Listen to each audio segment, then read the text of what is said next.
Just a quick one first on Yemen. I know you're asked this every time something terrible happens in Yemen, but now that we have essentially complete chaos in Yemen, does the White House still believe that Yemen is the model for counterterrorism strategy? John, the White House does continue to believe that a successful counterterrorism strategy is one that will build up the capacity of the central government to have local fighters on the ground take the fight to extremists in their own country. And the United States can serve both to diplomatically offer up some political support to central governments. We can offer very tangible support to local security forces in the form of training and equipping.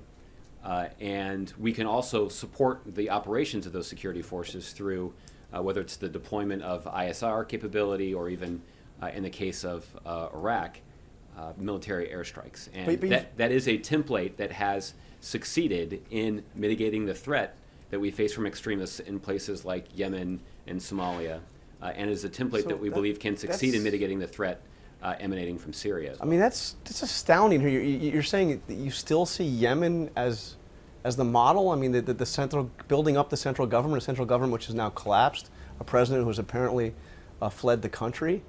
Saudi troops amassing on one border, the Iranians supporting the rebels. You consider this is a model for counterterrorism?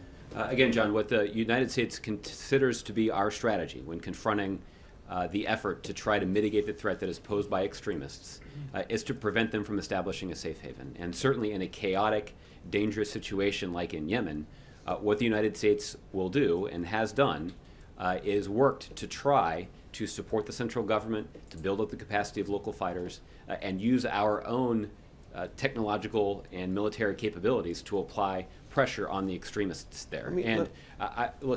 There's no doubt that we would like to see a functioning central government in Yemen. We don't see that right now.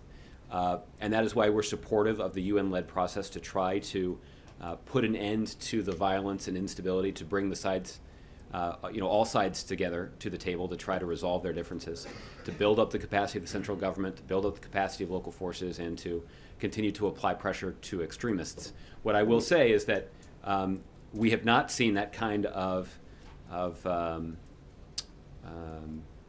progress in terms of strengthening the central government. I think you could make a pretty strong case that we've seen the opposite of that. But we do continue to enjoy the benefits of a sustained counterterrorism security relationship with the security infrastructure that remains in Yemen. You think a security infrastructure still remains in Yemen, given what we're seeing on the ground? There are elements of the Yemeni government that we continue to be in touch with that continue to further our efforts to apply pressure to extremists that seek to operate in that country. And we continue to have the capability, again, because of the planning and because of the operation of the relationships that we have in the region, we do continue to have the capability to take out extremists if they're posing a threat to the United States.